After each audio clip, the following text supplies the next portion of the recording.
17 мая весь мир отмечает День музея. Сегодня состоялось вручение ежегодной премии главы республики имени профессора мецената Михаила Габышева в области музейного дела.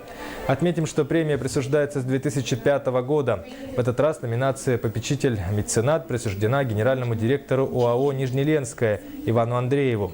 Лучшим музеем года стал Ленский историко-краеведческий музей, а звание лучшего музейного работника удостоился Павел Харитонов, директор Хангаласского Улусного краеведческого музея имени Гаврила Ксенофонтова.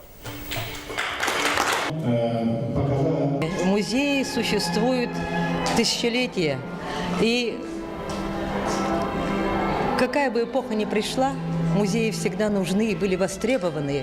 Вы, наверное, знаете, итальянские дворы, они комплектовали, содержали художников, артистов и так далее. То есть вот при дворцах как бы создавалось эти собрания. В наше время, конечно, государство тоже комплектует собрания. Почему нужны музеи?